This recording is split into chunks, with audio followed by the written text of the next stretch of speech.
Let me take time and I write down all the things that I love on my island.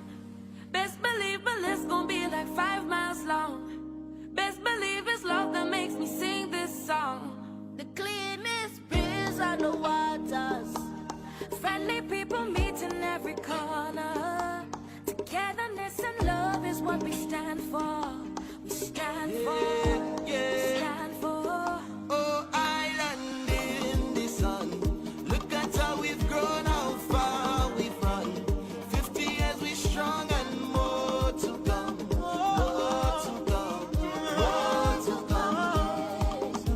We're going higher. 50 years we're blessed with forged in fire. Still reaching for more. Going up, going up, up, up, up, up. Going up, going up, going up, up, up, up, up.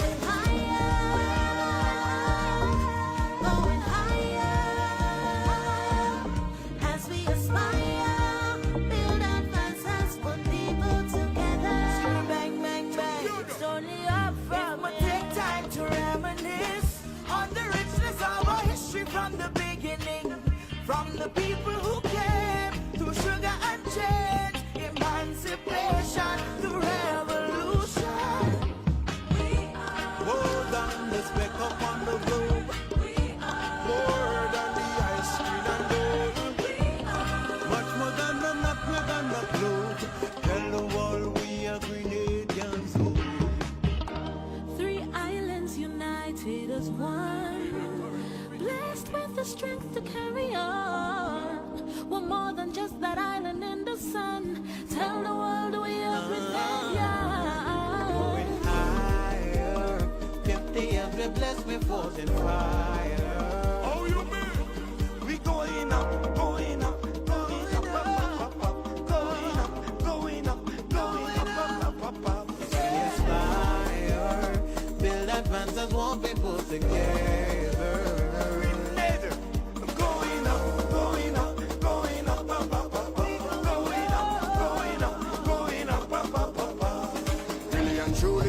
Find the words to describe what my country means to me. So much things we take for granted, but so much things they give to me. Peace and tranquility, family, community. No matter where we go in the world, just know that home is where my heart is. As we strive for 50 more, as we strive to reach the goal, like you only bring the goal. Going up, I can see the vision clear. Sing it out and let the people hear. Look at how we've gone and how far we've come. 50 years we strong and more to come. More to come. More to come. Yes, only up from here.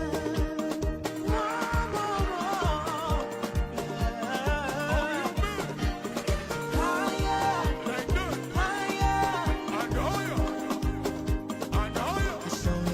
going higher.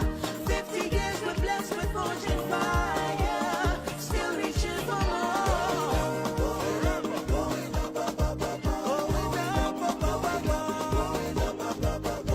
Grenada, Carriacou, Pity Matnik.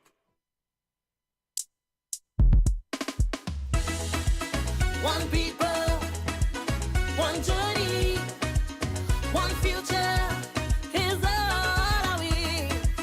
Yeah, is all away.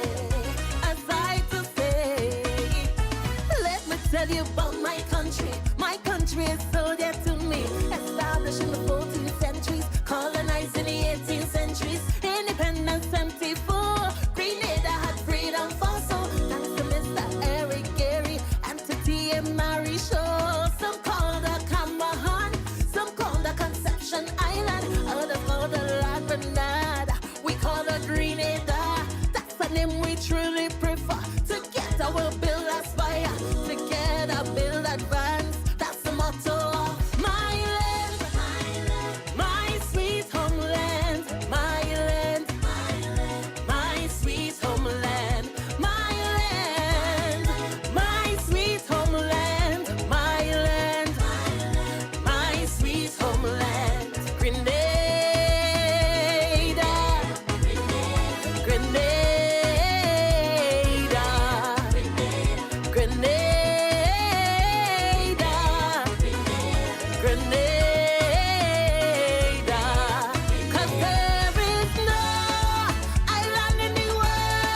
Good night to you, Grenada, Carriacou, and Petit Martinique. Once again, it is time for Talking Points. My name's Sheldon Scott.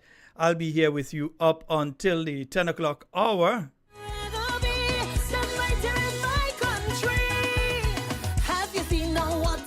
And of course, we say a special good night to those of you joining us via terrestrial radio.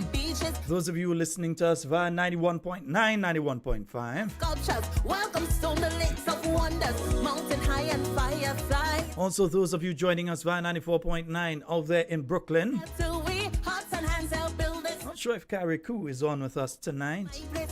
92.9 out there in Carriacou, Sister ILFM. Sometimes they're on, sometimes they're not. Yeah. Together build that band, that's the motto of my land, my sweet homeland, my land, my sweet homeland. Also, a good night to those of you joining us via the YouTube. We say a special good night to each and every one of you. My sweet homeland, Grenada, Grenada, Grenada, Grenada. Let me see who's on the YouTube tonight. Good night to you, Sandra Joseph, Errol Bonaparte, Agnes Henry, Fitzroy Philip, Debbie Seals, Alban Harris, good night to you and the family, Anthony Mona, Shenron Thomas, Francis George, Vanessa Lalji, Kathleen Ledlow, Jackie Raymond, Maud Martin, Faith Lynn, Hallie Douglas, Phyllis Mitchell, Ashma Charles, Carl W. Jones, Anne-Marie Celestine Grant, Gavin Thomas, Hermione Batiste, Gemma Warwood, Claude Abraham, good night to you and the family, bro, Janice Mitchell, Matthew Boyne out there in Brooklyn, bro, what's up? Baby Daddy, Jacinta Livingston, Stephanie John, let me see, Osbert James, Dolores Redhead, and Andrews, Sherma Jeremiah, got Sherma Alexander. Yeah, well, not see Sherma Jeremiah yet. Yeah. Cindy Thomas, Veronica Lewis, Cynthia Bartholomew, Carib Spice, good night to you. Gloria Francois, John Stafford, Clive Raymond, Earl Benjamin, Miriam Samuel, what's up? Dennis Fabio, Hermione Calise, Liza Bernard, Rodney Barry, Jerome Lewis, Ron Julian, Hermione Calise, Kathleen Knight, Junior George, good night, Hannah Knight, Shirley and James, Jenny Samuel, Patsy Frank, Jocelyn Matteson, Christine Otley, Antonito, good life, Haro, Beverly, good night, The Saint, good night, Lona Lolo, good night to you as well. Yeah, Lona Lolo, nice. Robert Edwards, Alzi Peters, Natalia John. Let's share the thing now, man. Share the thing, yeah. We will be having a guest on with us tonight, the Honorable Emilin Pierre. So she will be on with us in a timing. My country is so dear to me. Established in the 14th centuries, colonized in the 18th centuries, independence 74. Grenada had freedom for so. Let me know if it is coming across okay, folks. Some call the Camahan, some call the Conception Island, others call the La Grenada. We call the Grenada. That's the name we truly prefer. Yeah, let me know the audio is coming on your end. Together build advance. That's the motto of my land, my sweet homeland, my land, my sweet Facebook people asking, are we chopped liver? my sweet homeland, my land, my sweet homeland. No, my friends, you definitely are not. Grenada,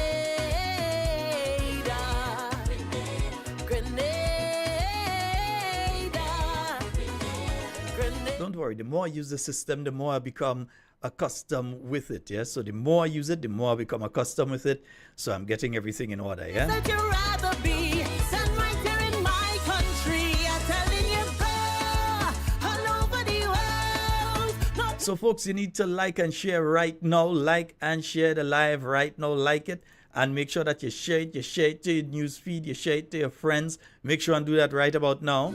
Both on Facebook and on YouTube.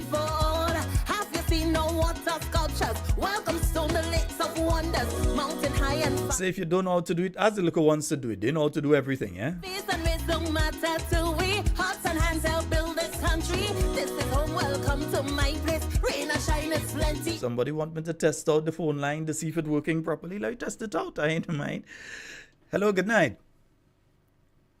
Hello, good night. Hello, good night. I'm hearing you loud and clear, man. Loud and clear. And we hearing you loud and clear as well, man. So Hello? you're good to go. We hearing you loud and clear as Hearing well. you loud and clear. All right. Wonderful, my brother. Thank you so very much. All right. Yeah, so he was hearing us loud and clear, and we were hearing him loud and clear. So we good to go there. Nice. Right, indeed, folks. As I said, we're going to be going into a discussion with the Honorable Emilin Pierre in a little while from now. Yeah, in a little while from now. 'Cause there is no island in the world, no place that you'd rather be than right here in my country. I'm telling you, go all over the world, no place that you'd rather be than right here in my country. Masterclass experience to see. Think somebody else wants to check out the phone line. Hello, good night. Yeah. Hello, good night. You're a live caller. Go right ahead. Hello. Hello. In this case, I do not think the caller is listening to the phone line. That's why you're not hearing. So, folks, yeah, you remember when you call, listen to us on the phone line. Yeah. All right. So, yeah, we're going to take a few calls before we go into that discussion with the Honorable Emilin Pierre. You know, yeah, I see people loud and clear, coming through loud and clear. Right. So, anybody not hearing properly, fix their device. All right. It's not us inside here. Nice. Sweet homeland, my land, my sweet homeland, my land, my sweet homeland, Grenada, Grenada, Grenada, Grenada. Together building a fire, together take Believe me, folks, this all away. tomorrow night's program is going to be extremely interesting. Together take it. Just as tonight's program is going to be extremely interesting, tomorrow night's program is going to be very, very interesting. And my goodness, I'm telling you all, Thursday night's program as well. It's going to be a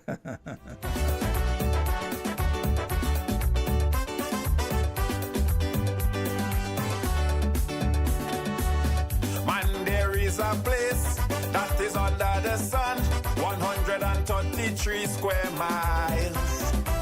Even though we're very small, come visit, you'll have a ball. I tell you, this is a paradise. A lot of people don't know we have nutmeg and cocoa. That is how we came the Isle of Spice. So we're going to try to get the Honorable Emilin Pierre on in a short while. So that is when we became recognized. But that wasn't sufficient. We wanted independence so we could be proud like Trinidad. Here he came back from England. That day was liberation. He brought back the ice, gold and green flag. Happy anniversary to my little country. Now won't So I'm taking your calls in the interim. you sing this melody? We sell. As I told you all, there will be the Parliament sitting taking place on Thursday. Let us live in unity.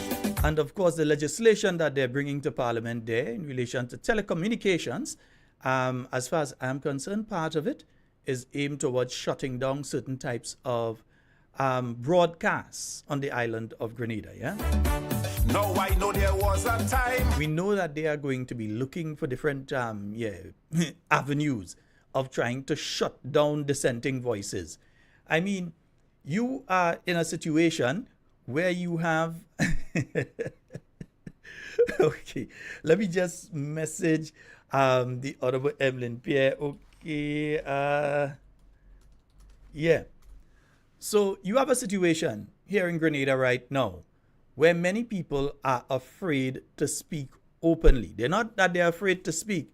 They are afraid to speak openly We cannot allow that to continue. Yeah, Grenadians are not a people that is afraid people and afraid to talk and so on. So you're meeting people when you're walking through the town, you're meeting people whom they tell you, hey, I am working with the government of Grenada, but they are afraid to say anything. They are afraid to speak because they are afraid that they're going to lose their job or somebody going to terrorize them. They have their family to feed. They're working in the government service. That says a lot about the administration now when people are afraid. It's not a good thing, but it says a lot about them. Because all of them who jumping up and all sorts of things now used to say all kind of thing about the NNP, members of the NNP, during the time of the New National Party, and they're still jumping up and saying it now. They feel free to talk during NNP time and now. But now you have people who are afraid to open their mouth and say anything against this government. Yeah? And let me see if I can bring on, let me see if I can bring on the Honorable Emilin Pierre here. And let me just make sure I have the right one here. Yeah, I think I have the right one there. Hello, good night. Hello, good night. Good night to you, Sheldon. Good night, good night, good night to your listeners. Hi, good night. How are you doing? Are you able to hear me? Yes, we're hearing you loud and clear. Yes, we know we can't see you yet, but we're listening. Yes, and actually the reason you can't see me is because I'm coming actually from a community activity, and I'm actually in the vehicle, so pardon me, because my intention was that I would have been home by now, but sometimes it's not the easiest thing to disengage. You're doing the people's work, and when the people see Honorable Emilin Pierre, they doesn't want her to go, so we understand. Yeah, it's always a challenge to get out. It's always a challenge to get out. I agree with them. If you're coming and meeting in my area, we ain't letting you leave in a hurry. Yes, I actually had to force myself out. Yes. They know you're going to make it up with them, so I didn't think they will be too upset. Yeah, so I believe that. How have things been going in the constituency thus far, though? How have things been going for the first quarter of 2024? We've ended the first quarter of 2024. We started the second quarter. How have things been going for the first quarter for the people of St. Andrew Southeast? Well, I would say the challenges are I mean, so many that's throughout the constituency. So whether it's at the level of communities, whether it's businessmen, whether it's throughout the constituency, the challenges are almost insurmountable for some people, and how do they manage? What is good though is that the level of resilience is still very high. And we continue to offer hope. We continue to encourage people. So in one community a couple nights ago, there were a number of young men, and when I engaged them, they were sitting on the side of the road. Before I could say good night, the reception was, Miss Pierre, time for all you to come back. We miss all you. And these are young guys, teenagers, right? Young guys, 19, 20, 22. And, when they share their challenges, and a case in point is actually, there's so much talk about that particular project, and I'll mention it in relation to this. When we speak about the Mackey basketball courts, and I'm very happy that it's creating attention, and I'm very, very happy about that. Same guys. While you're talking about the Mackey court, I'm going to put it up, let people see what you're talking about. So I'm going to put it up, let it run while you're talking. So go right ahead. The same guys said,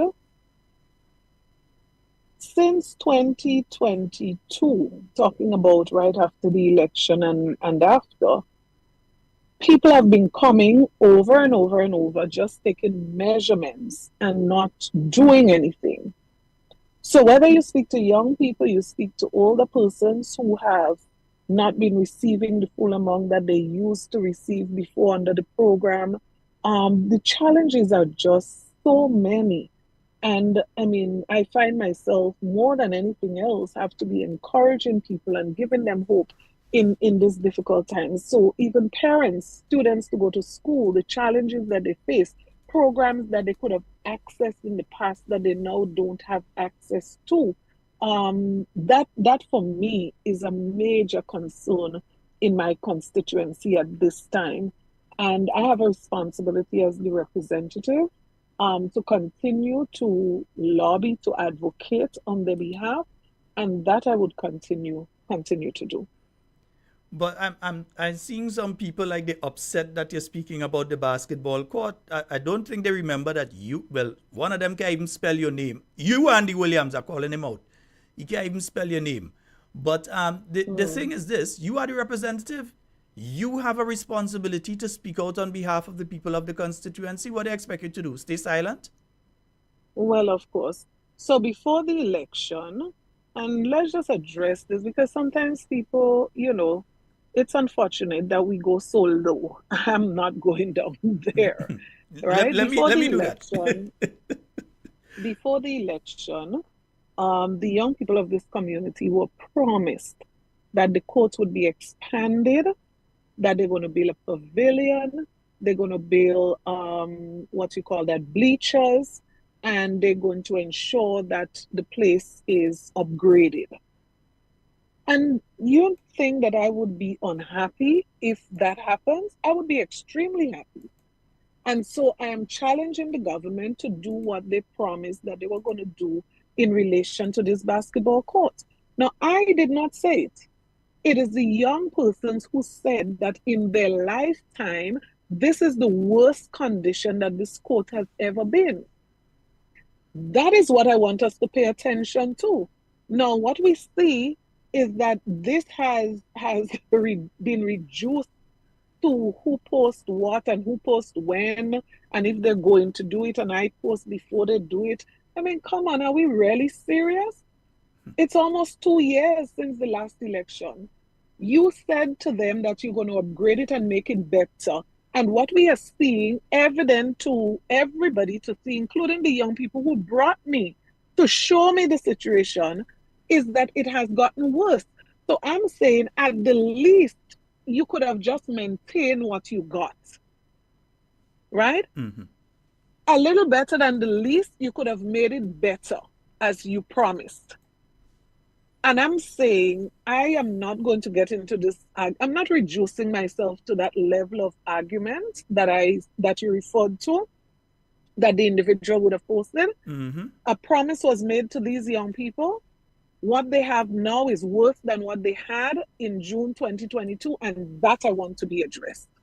Improve or bring it back to the standard that it was in June of 2022. That is my argument. So I'm not going to get into an argument about these other frills and these things that is used to dress up the issue, to dress up the issues. I'm not dressing up the issue. I'm saying at the least, bring the court back to the situation it was in June 2022.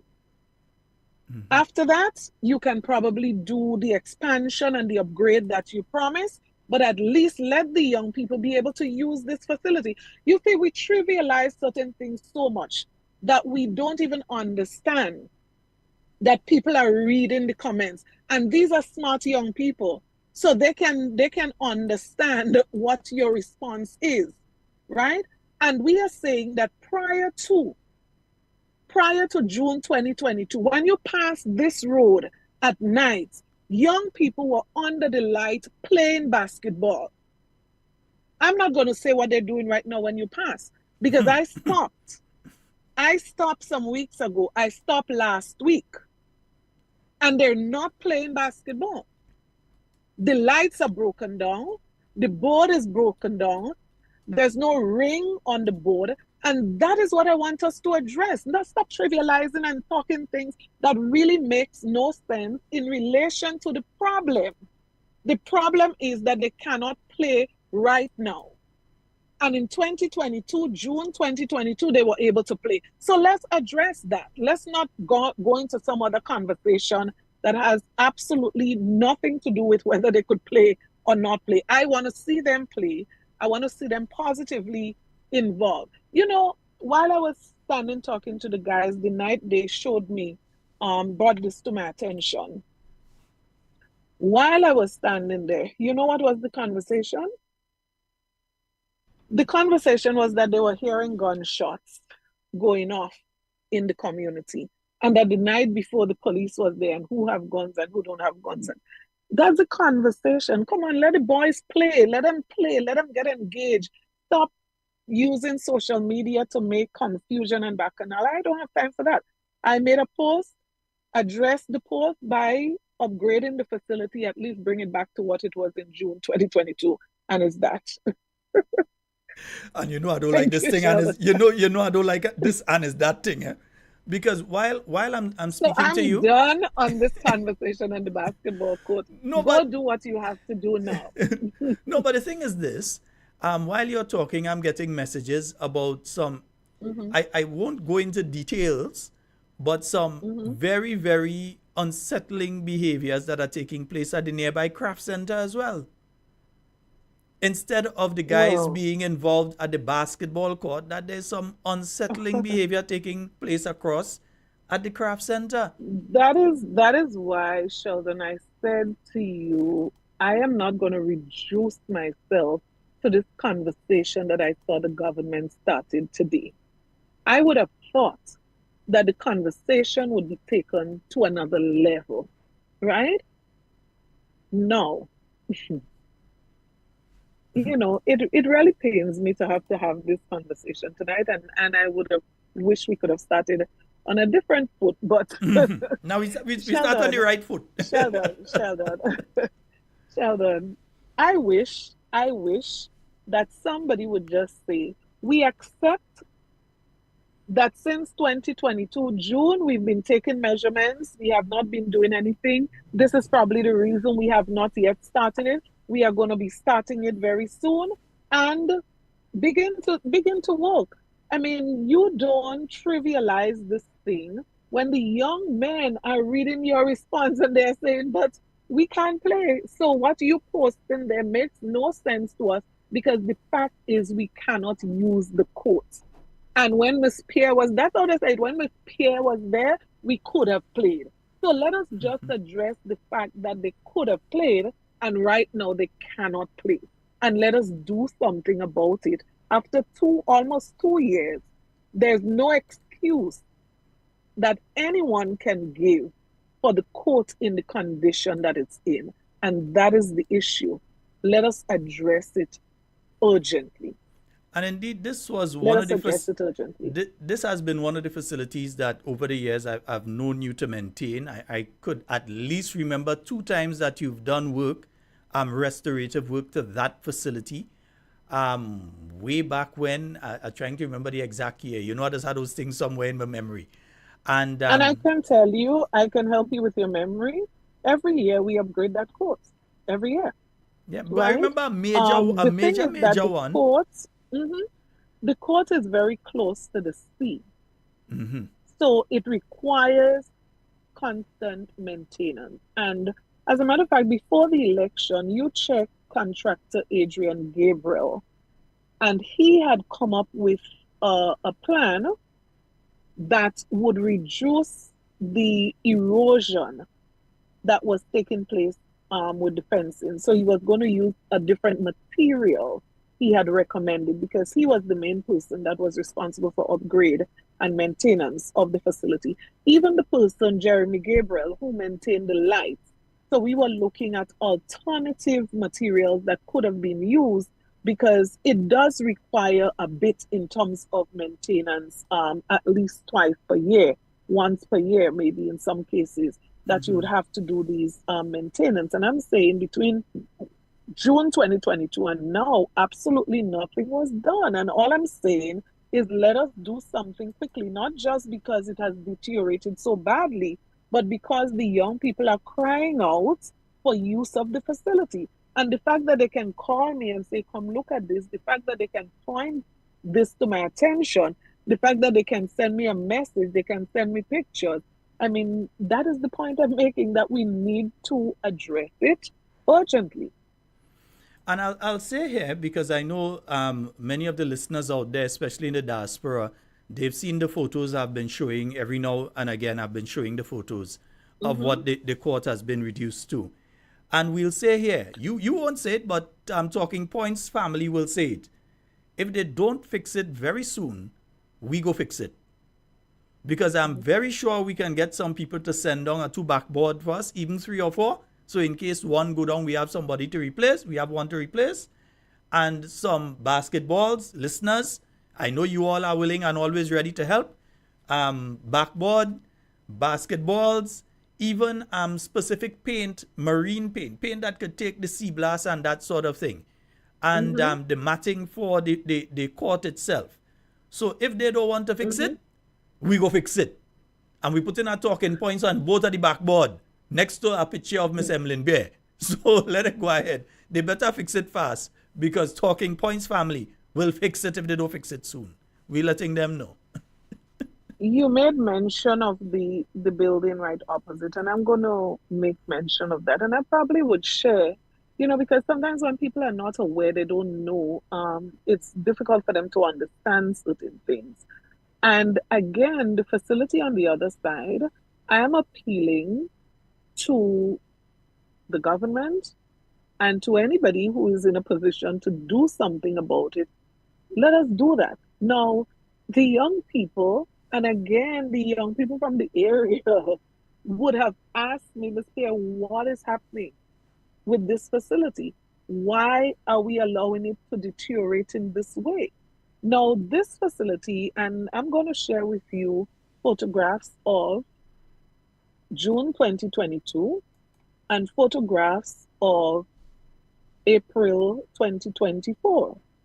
And all I'm saying is, let us not allow these facilities to deteriorate further. Let us not allow these facilities to deteriorate further.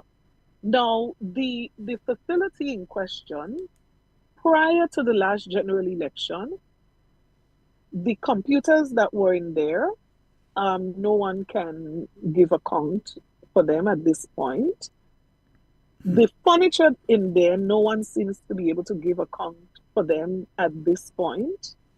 What I can say for sure is that the Ministry of Community Development would have collected the keys for the facility and would have received all of those things on the handing over of the facility.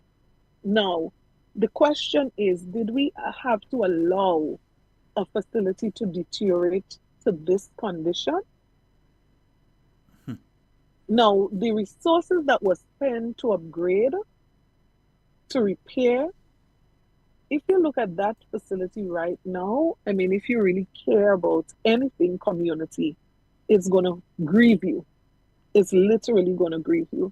And I would share the photographs with you so that you better understand this. So when you share these things, people take it personal. It's not a personal attack on anybody.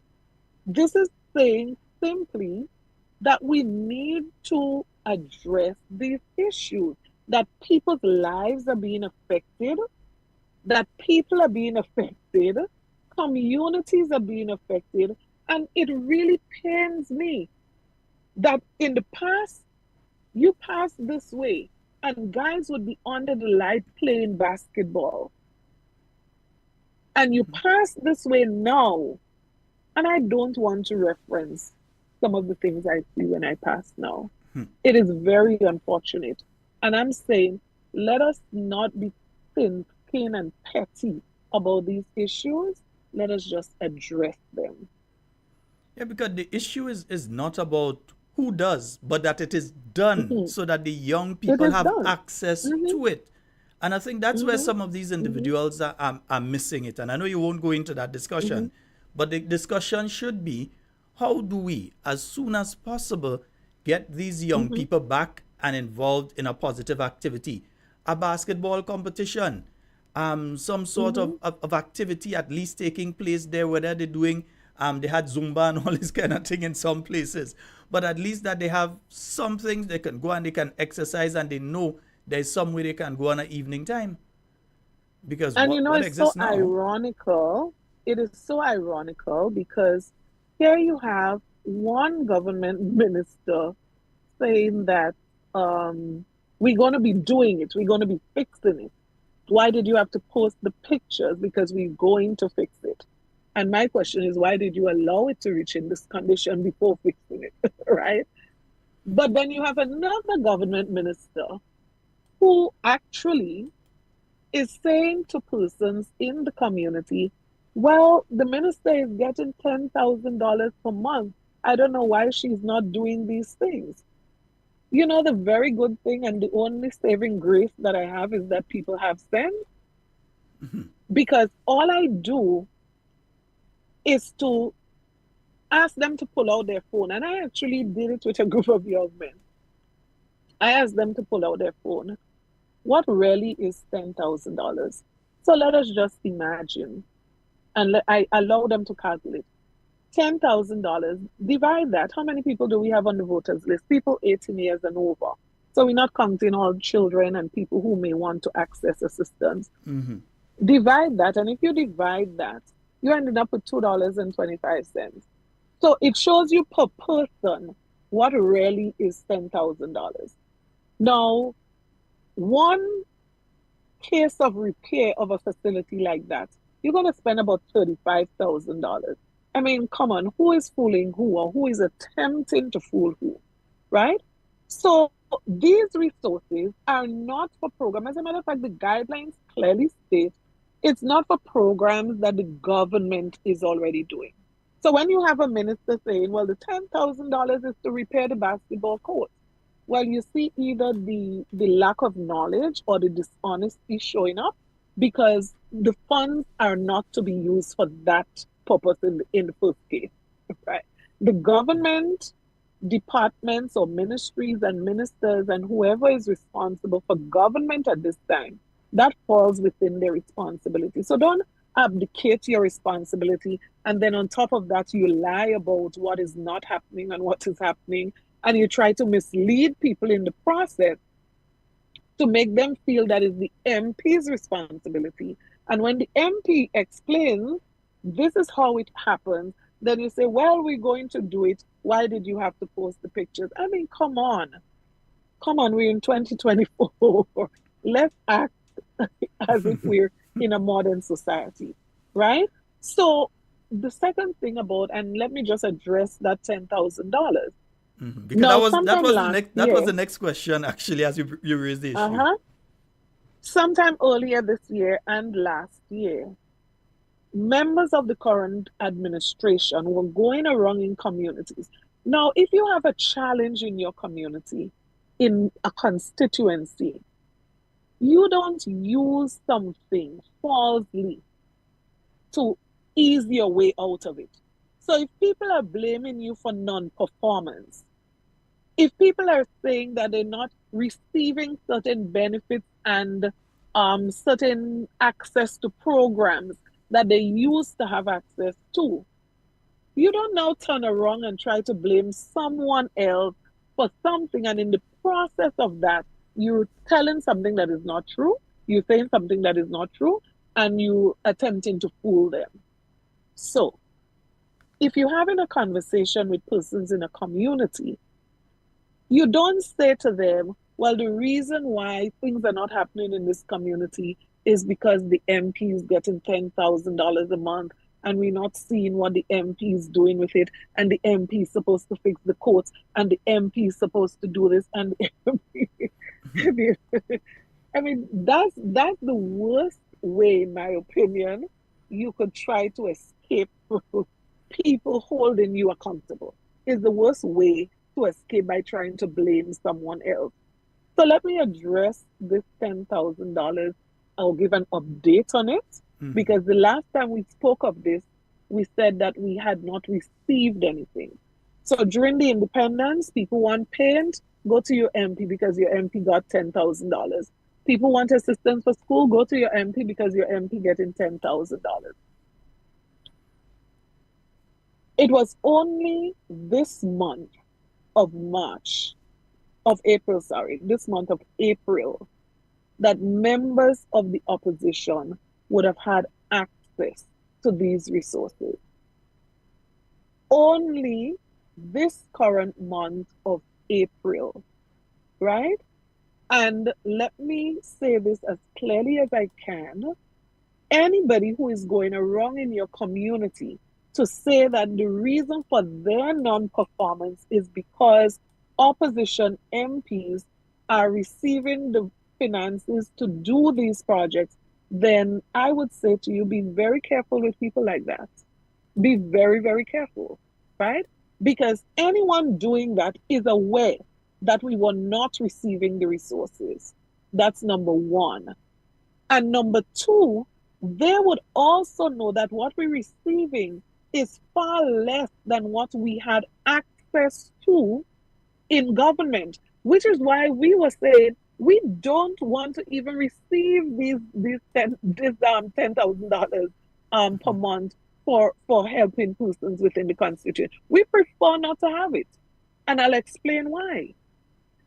In the previous administration, we did not have it, but we had access to far more than $10,000 to support people. And let me explain this. Mm-hmm. In the previous administration, we had a program that was called Needy Assistance, right? And that is where we could have assisted persons, serious medical problems.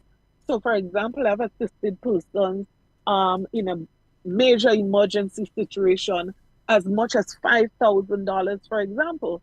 In this situation, they say you cannot support somebody with a case of more than $1,200 or something like that. Oh, so I'm saying what was there before. Hold a moment. So they've said specifically how much money you could spend when a person has a medical challenge? Individual. Per individual. On an individual, mm-hmm. Yeah. Mm-hmm. And so what we're saying is if you look at what was there before, the government then never gave constituencies $10,000. Never. Right? But as far as I recall, every constituency had access to an amount that they could have requested support for through invoices, submission of invoices, to assist persons up to a certain amount. And you know what?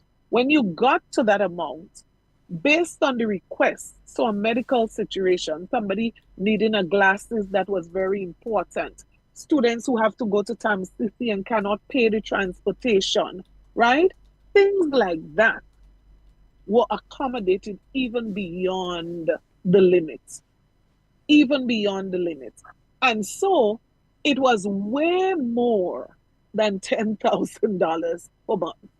So to give this $10,000 a month and to go around giving the impression that you have now empowered us to do things within the constituency is very dishonest, in my opinion.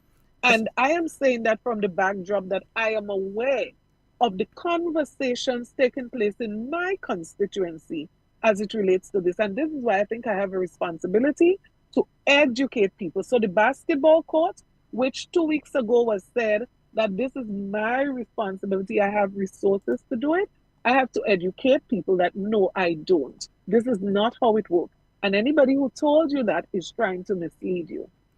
Is it a situation, therefore, that they have provided that $10,000 to MPs simply so that they can, in the case of individuals, your constituency and the other constituencies that were won by NNP representatives, that the people that they are pushing in those constituencies, they would provide more resources to them through the government and other systems. So to try to make it look as, oh, you're holding back on the 10,000, but look, this person is spending 30 or 40 or even $50,000 within the constituency, to try and make it look as though they are doing more than you are doing in the constituency. Can it be a situation that is part of the plan? I'm theorizing. They can have whatever plan. I'm they theorizing. can have whatever plan. They can have whatever plan. What I know is people are wise and they've already read through the plan. That is what I can say. I'll give you a practical example.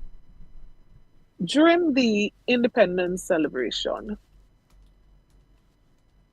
a particular activity was taking place within the parish. And I received a call asking to contribute towards that particular event. And the organizers said to me that they spoke to different individuals. They listed the names of who they already spoke to from the government. And the response was, just send the invoice. Just send the invoice to us and we are going to arrange it for you. Now, while they were telling the people to send them invoices for particular things, they're also telling them that they can come to us, knowing fully well that they gave us no resources to facilitate those activities. So what I had to do was just to redirect them back to the source where the funds are available, right? And so I'm saying this to say that you don't play these games with people because people are figuring you out. Mm-hmm. So you may be doing it to attack me, to make me look bad, but guess what?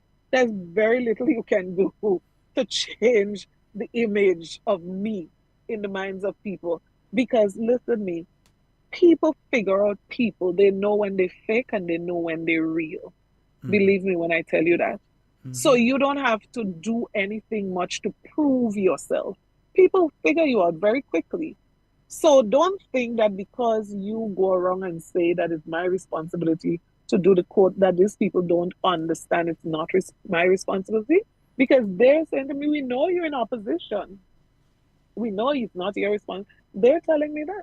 So they're literally laughing at you when you're trying to convince them that it's my responsibility. And so I don't know why this administration is taking that approach to attack members of the opposition, understanding fully well that we don't have the capacity financially to do some of these projects within some of these constituencies. And I'm glad that you took the opportunity to explain the 10,000 because there are folks out there who would have a need that might be, let's say they need to do a medical procedure and it's 3,000 or it's 4,000. And they believe now that the MP getting that 10,000, they have the money. Let me go to the MP. And when they don't get it, they're upset. Not understanding But not that the only rules are that, saying that one individual can't get over a certain amount. but not only that, divide up 10,000 by, let's use my constituency. This is where it becomes interesting, and this is where people are literally. I told you, some young guys pull out their phone and took the calculator out and they started calculating to make this make sense, and it can't make sense to them. So let's just imagine a constituency like mine, where you have 10 villages. Divide 10,000 by 10. So how many people can you help in a village with $10,000 per month? Well, let's just do the math and be real. You're so actually speaking here 1,000 per village you're talking about there. How many people you have in a village that may need help in a month? And you're talking about village like Telescope? Telescope is one of the largest villages on the island. Telescope alone has about 1,500 registered voters. Now, I'm taking my time to break this down for one reason, One reason, the deceit, the dishonesty in people trying to give people this impression that we are empowered to do the world for everybody so everybody come to your office, send them to my office because we have $10,000. I mean, how dishonest and deceitful of you to give that impression to people, because you know that some of the things you are sending people to the opposition MP for, number one, the rules of the $10,000, it cannot be used for that. Number two, that if everybody you send come, it's impossible for them to get help. So they're absolving themselves of any responsibility in relation to utilizing government system and the government service to assist people. Just send them to the opposition MP. Send them to the opposition MP. They're getting 10,000, send them. Now, in relation to that, is it a situation that you all just, they drop a packet with $10,000 and say giveaway? Because I think that's the impression that people are getting. They don't understand that there are rules in relation to this and how it is utilized. And there has to be a paper trail in relation to it. So you can't make an exception and say, well, this is that amount per person, but me and you good are going to double it. You can't do it. Because there has to be a paper trail that says this was spent to this person for that reason. And that is why if we all act as mature, responsible individuals, then we don't have this situation. But as I said, the reason I'm choosing to speak about these things is because they are persons who are deliberately trying to mislead people. People who are supposed to be responsible in government are deliberately trying to mislead people. So when I shared and I showed somebody the form that we have to present to Parliament to show how the resources are spent, with your name, a space for your signature that you collected this. So everybody we help on that paper going to St. George's, their signature would have to be there that they collected this, right? So to give any other impression, as I said, is being deceitful, being dishonest, right? And this is what it is. As I said, only during this month of April would members of the opposition have received it. And do not tell people that we received it retroactively. Do not tell people that we received for the last almost 2 years, we received from since the election. Because all we received for is 2024, right? So I'm saying, let us be honest with each other. Let us give people the information that is going to show us all up as being responsible members of the society, as responsible parliamentarians in our own right. Let us give people the right responsibility. You know, people literally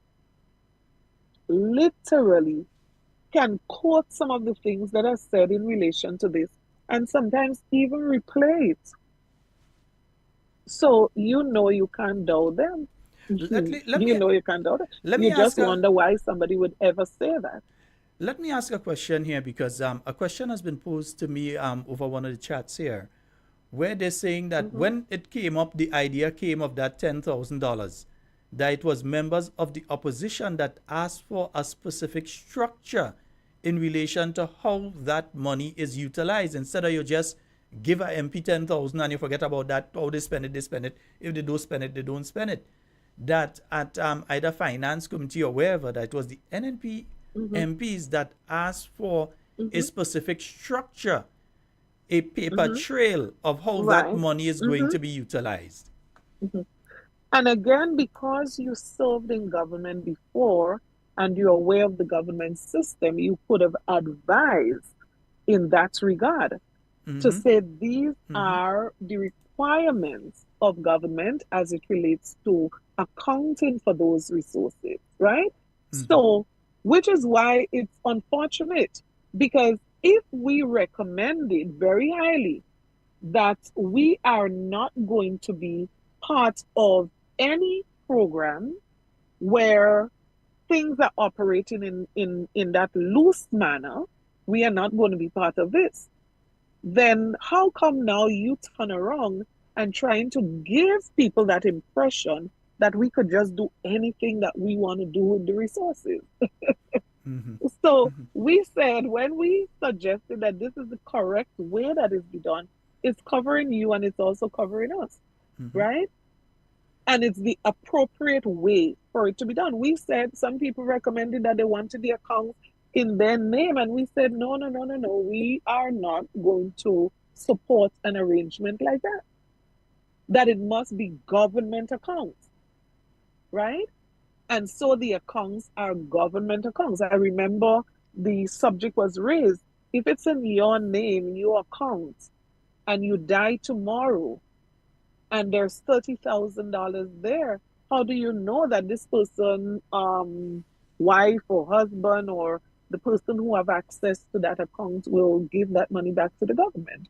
So we insisted, of course, that there would be structures, there would be systems that is in line with government's policies and the accountability system of government, right? And what we are saying is that when we are communicating, whether we are opposition and government, we should be communicating to people that this is what it is, and not make anyone feel that that is something that does not exist. There is an accountability system which should be there that everyone should follow. Indeed. And I think that, believe me, there's so much misinformation being put out in relation to this 10,000, purposely being put out and being put out by one set of individuals. I recognize that they have at no point in time held any sort of forum where they are explaining the 10,000, how it is to be utilized, what it is to be utilized for, the process in relation to it. They're not taking, whether in or outside of Parliament, they are not taking that opportunity. So we are very glad that you were able to explain what the $10,000 is, how it is to be distributed, some of the rules around distributing it, because the thing is simply this. And I think the members of government need to understand that you're in office now, but not forever. And the time will come when other folks will be sitting in the chair, and there may be need to go back and check. So there must be a paper trail to be able to go back and check. So things have to be done in a specific manner, as you said, being that the members on the opposition side spent time in government before, they were able to explain that to them, because sometimes they call it bureaucracy. But it's not a bureaucracy. It is that a paper trail is there so that 1 year, 2 years, 10 years from now, if questions come up around expenditure, someone is able to go back and say, no, this is this person's signature. There's their number. We could find that person. We could get this person in that village. Yes, they did receive this money. They had a medical issue, or they had an emergency issue with their child that they needed to deal with, so that these things are there. Can't deal with it in a loose manner. Of course, and that is what is required, and that is what it should. That is what it should be. It's been a while since, and I'm moving off of this issue right now. It's been a while since we've heard about the school that was burnt. What is the latest with the students there? Are they settled now at the new location? Is there any update in relation to that situation? That's the school that was located at Progress Park. It's not the most comfortable of situation. I've visited the school on more than one occasion. I actually do an emotional intelligence program with some of the primary schools in my constituency. So I actually have been to that school there, I believe, on 2 occasions since, working with different groups of students there. And as I said, it's not the most comfortable situation, but I think teachers are generally very resilient in terms of what they have to do getting it done. The children, I believe, have settled generally. The space is very limited. The rooms are very small, crammed, and so on.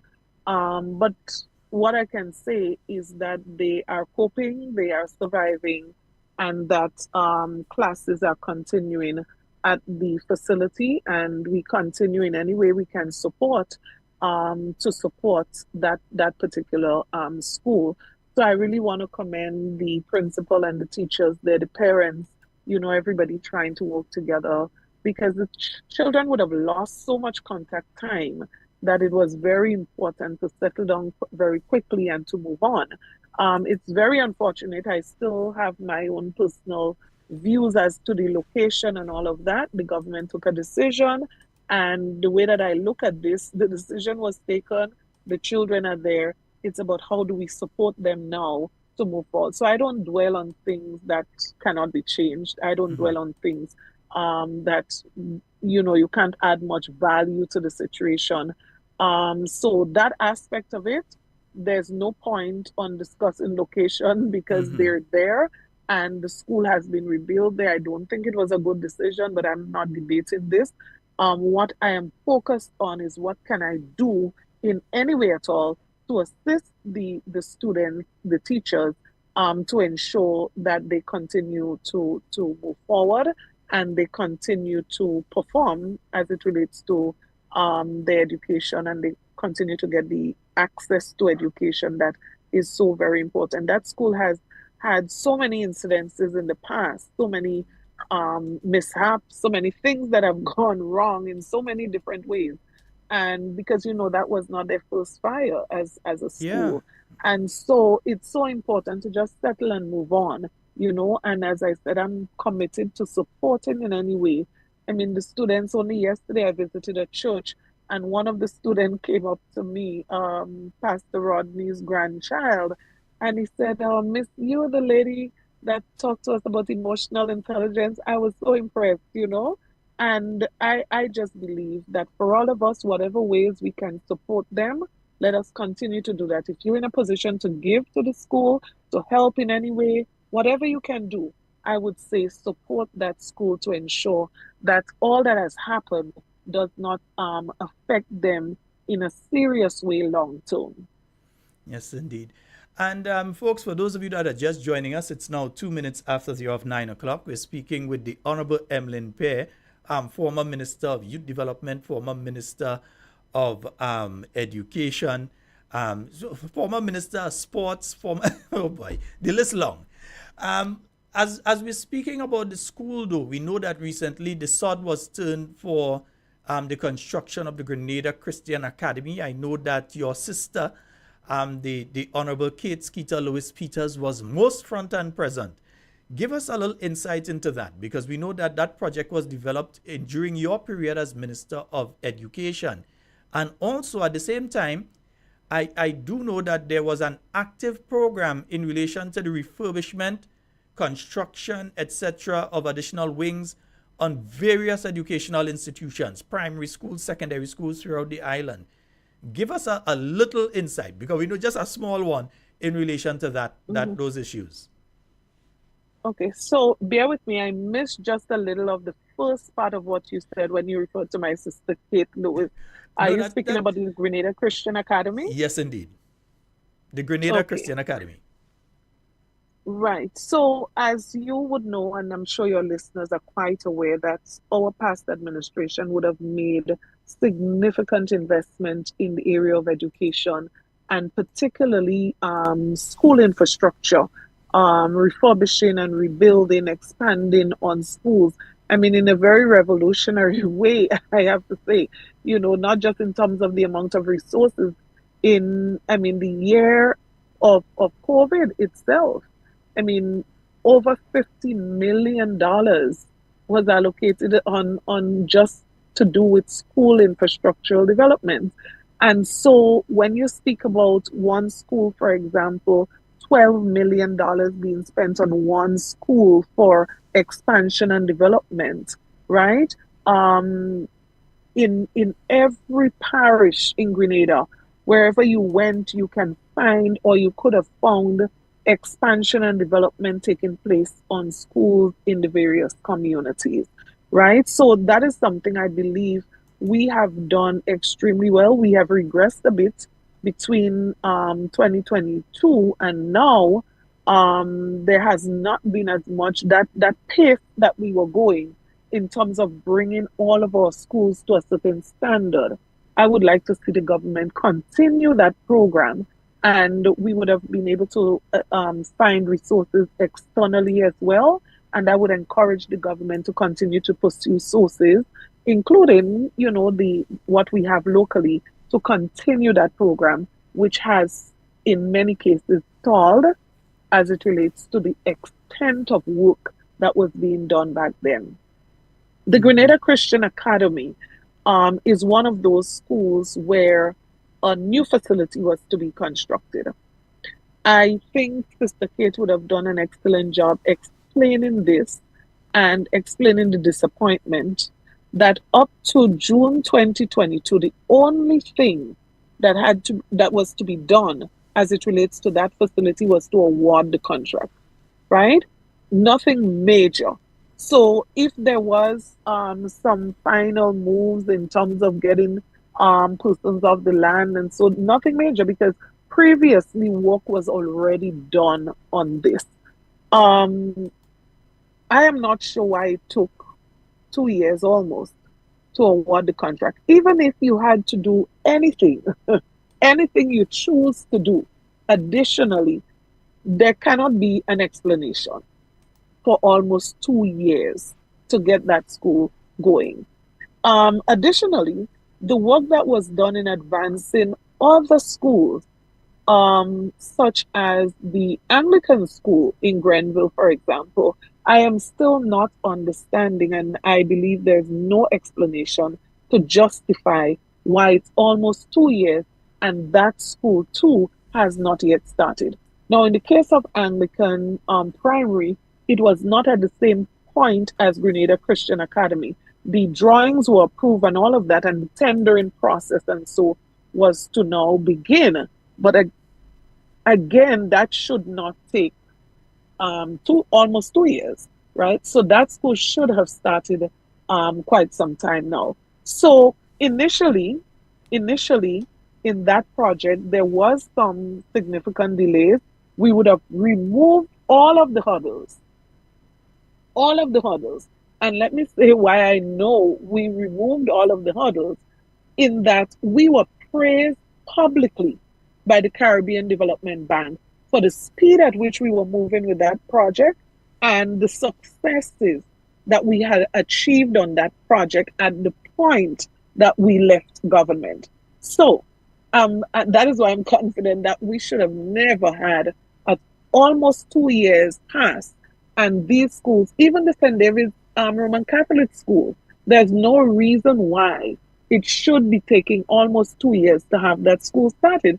Because as I said, significant work was done in terms of removing some hurdles, clearing some paths that were blocked as it relates to these projects. And the bank was literally impressed with the progress that we were making, the plans that were in place. And I am not sure where the delays would have come in. And I would only encourage, for the sake of the students, for education, that those in authority would move much swifter to ensure that these projects can get on the way. And we are very supportive, as you saw. Sister Kate would have attended the opening, the third turning for that one in Grenada Christian Academy specifically. Yes. Mm-hmm. And we are extremely happy to see the progress, but we are saying it is taking too long to push ahead with, based on where we were in June of 2022. And since we're on schools, what is the latest you've been hearing about the school feeding program? We did hear several of the cooks, because up to this point in time, they're still not getting the proper minimum wage. And I'm saying that to the listeners, not to you, but they're still not getting the minimum wage.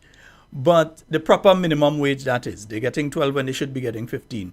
But that said, they did say that just a couple months before the election, they did speak with you as Minister of Education, and promises were made for the adjustments to salaries and that sort of thing, which took until when they adjust the minimum wage now for them to get, and still not getting the proper thing.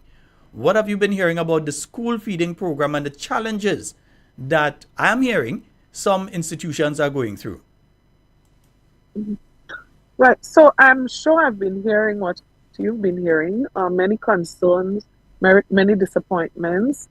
I would have shared this before, that the school feeding program has always had challenges, right? Always had challenges. And there was some serious work done in terms of addressing a number of these challenges, to the extent that people were working so hard at this that we had, in some cases, a problem of oversupplying, right? Mm-hmm. And we were now trying to solve that problem. So how do you use a scientific method? That is where we were.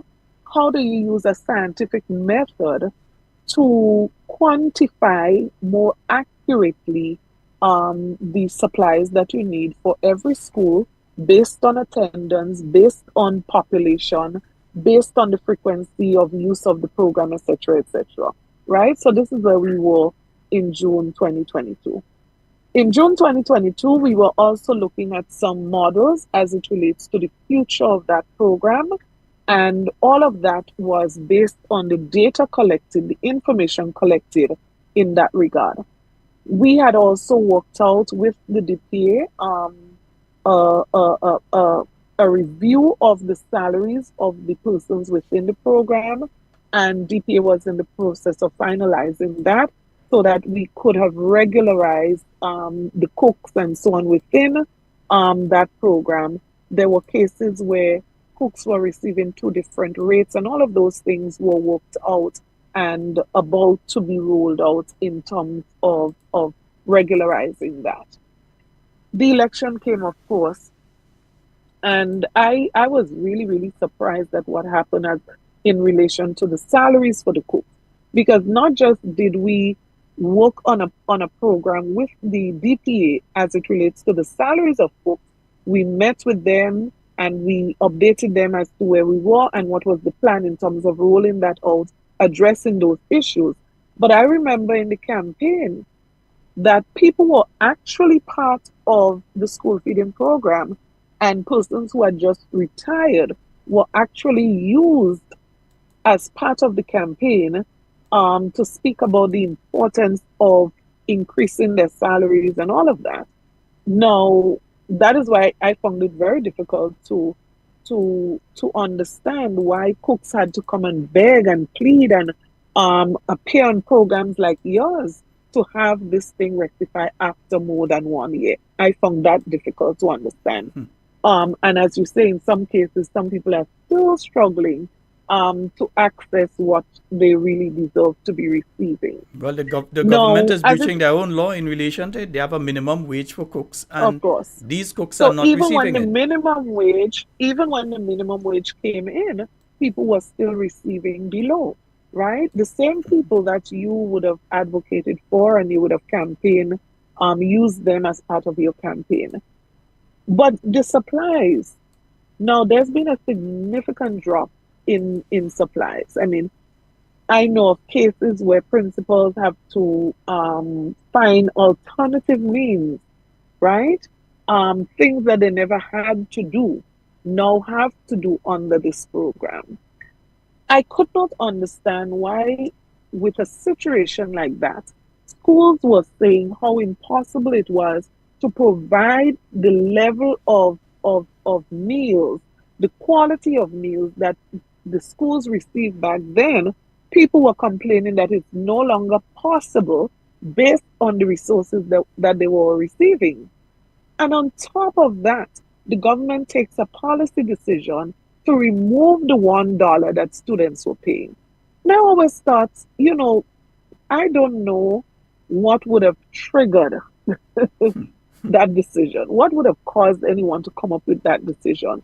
Now, if you tell me it's to address the problem that students cannot afford $1, then I would say you probably don't fully understand the situation on the ground. Because children who did not have the $1, they were already receiving meals without paying, right? And then there are parents who are saying the $1 is not enough. So in some schools, there are parents who give more than the $1, right? So this was the situation before, and these monies principals were using to complement what they were receiving from the government to be able to feed the children. So when you take away the students' contribution, what you are doing was actually making the situation worse on the ground. And so the struggle continued, and you still hear complaints as it relates to what the reality is. And you are having situations where parents were calling to see if there's anything that I can do, anything that the opposition can do. Because here you have a case where, in some cases, 2 times, 3 times for the week, children were getting meals that really was way below the standard of what the program is supposed to be providing. The program is supposed to be providing a balanced meal to students on a daily basis. In cases where some schools were even providing breakfast to students, in some cases that had to be stopped or reduced because the supplies were not available. So again, our responsibility, and sometimes I think people forget, our responsibility is to identify these shortcomings, identify these issues and problems, and point them out so that they can be addressed, right? And this is what we are saying. If you need to do a proper review of this program, do so. But while you do that, ensure that you increase the supply so that schools do not have the challenge that they now have. So I understand that maybe you might have a grandiose plan, an idea of where you want to take this program in the future.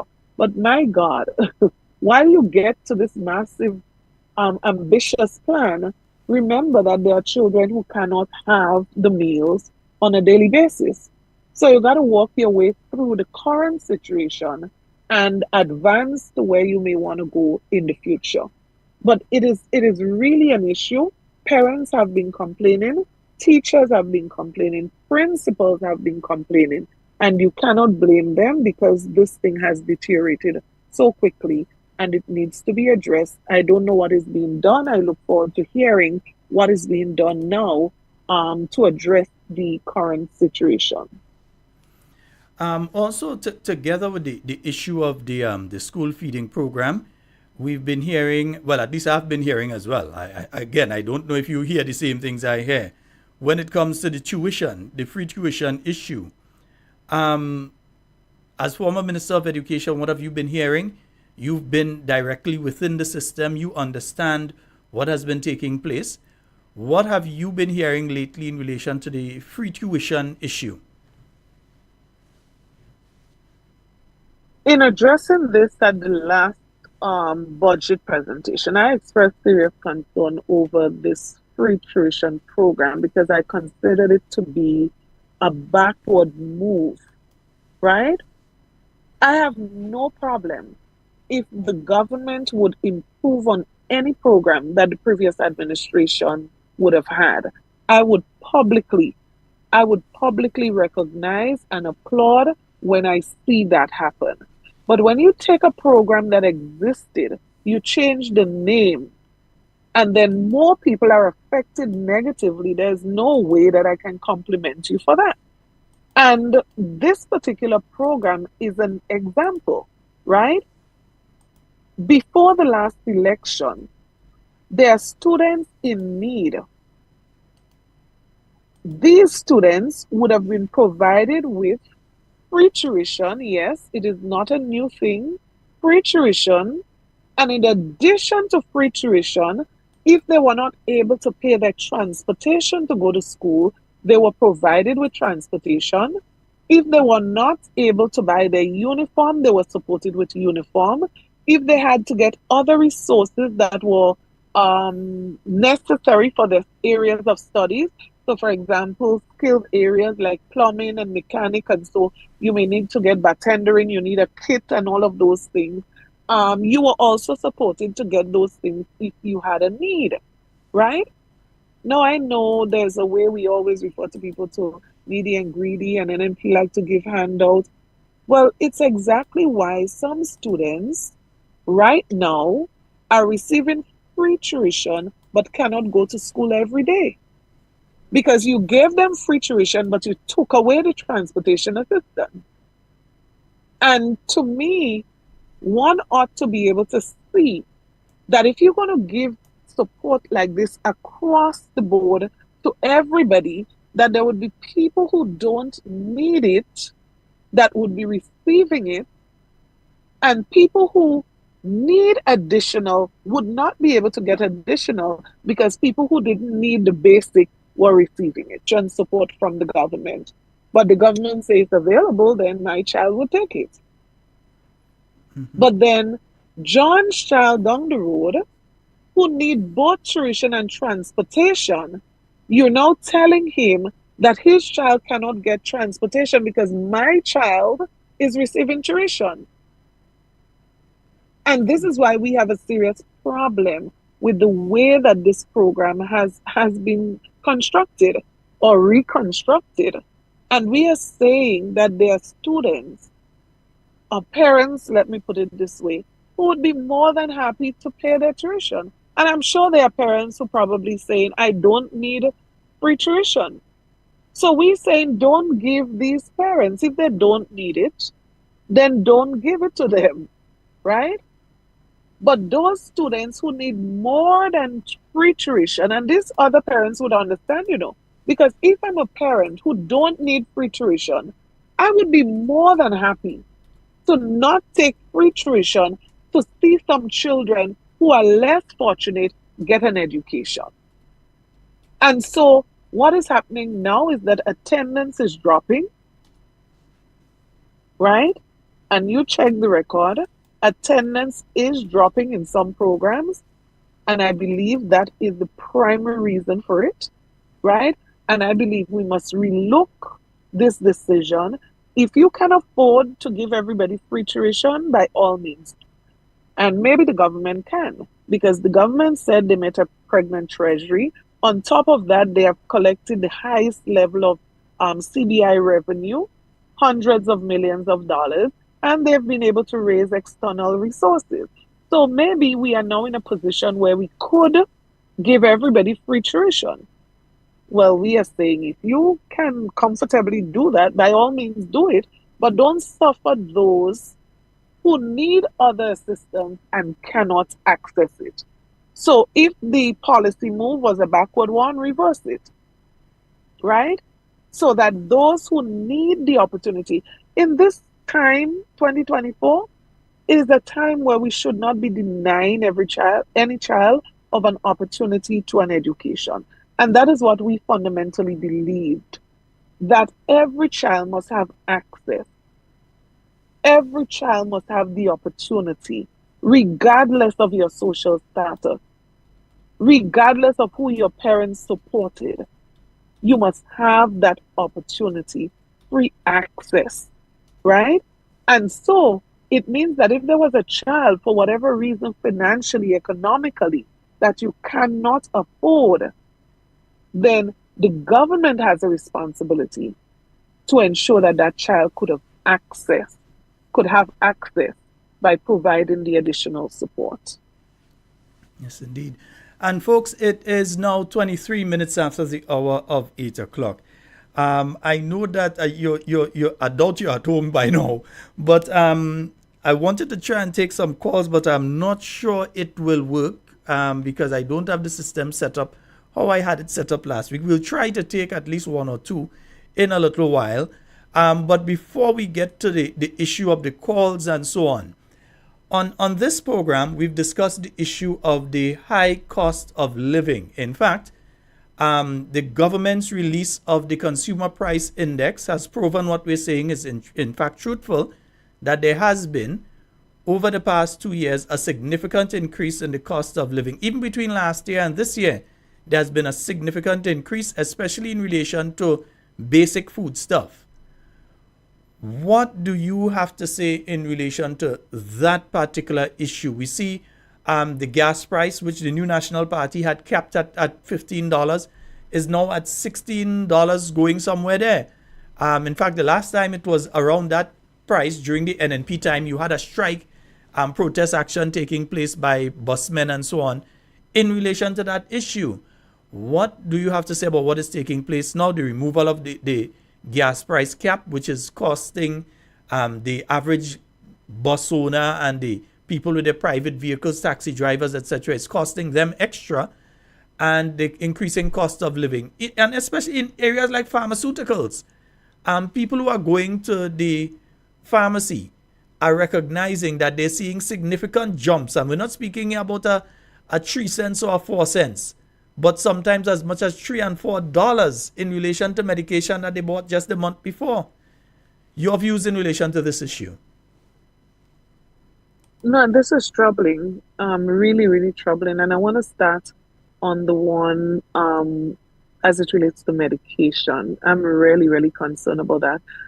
Going through the constituency, this is a major concern for many people, especially those people who are on hypertensive medication.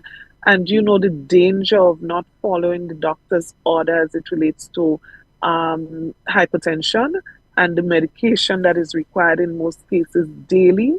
This is of significant concern to me.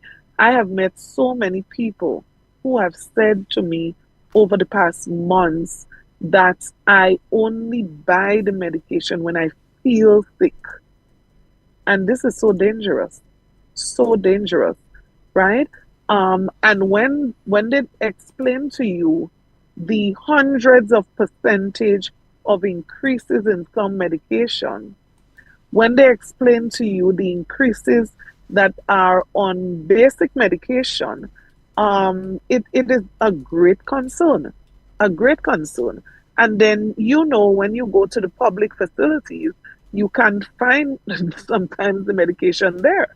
So you have to resort to private, and then you're not in a position to afford it. And so we are putting at risk so many people in that regard. And it's something that really bothers me. Really bothers me. The number of people who are indicating that they are not able to afford on a monthly basis to purchase certain medication. So they are choosing what they buy because of the price of medication. In addition to that, you made mention of the cost of food items. Now, Sheldon, sometimes you listen persons defend the current cost of living and the increase in prices, and you really wonder, you really wonder if sometimes we defend beyond that point that we should defend, right?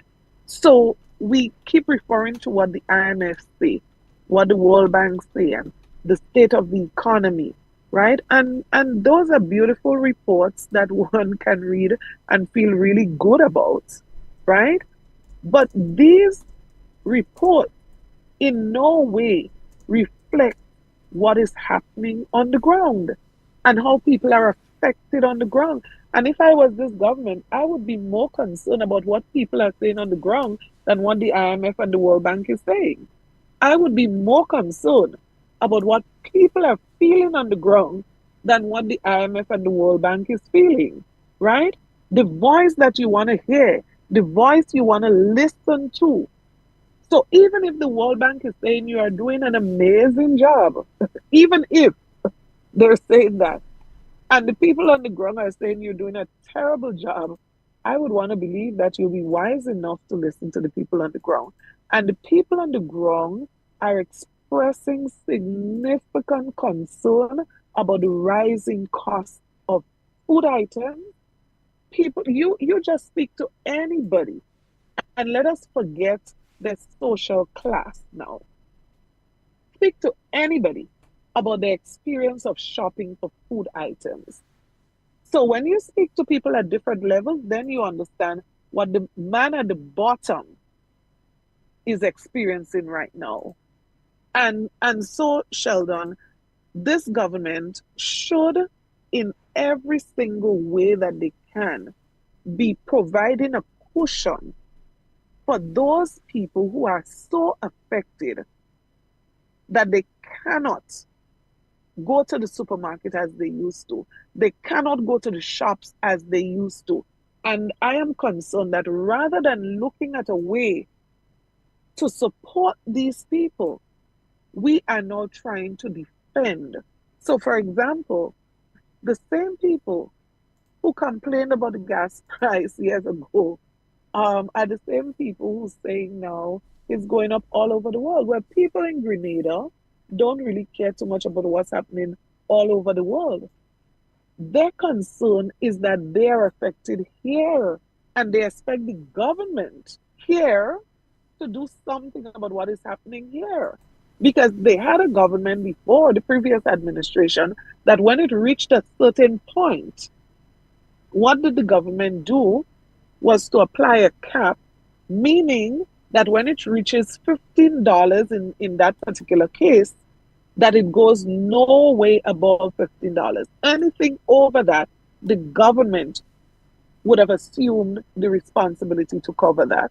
And so, what is happening now? Obviously, we removed the cap and we boasted about removing the cap. This administration took credit for removing the cap. After the election, the government took credit and boasted about removing the cap. And I think, quite honestly, in fairness to those who would have posted about the cap, quite honestly, I don't think they understood what the cap was. And that's my honest, fair assessment. Because if they did understand what the cap was, and they understood that government did not control the rise and drop in the price of fuel, then they would not have made those statements.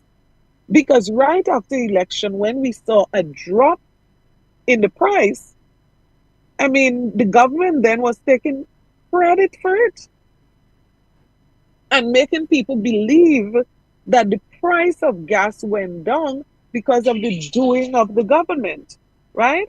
Well, if that was true then what is true now is that the government is responsible for the rise in the cost of gas, right? So we kept saying that the government doesn't have control whether the price goes up or down. What the government can do is to find a way that the ordinary person, the bus drivers, the people who have private transportation, that they are not affected significantly when the price goes over a certain amount, right? And unfortunately, today you hear people at all levels asking for the cap to be put on and that the government find, well, if you could find the cap, maybe.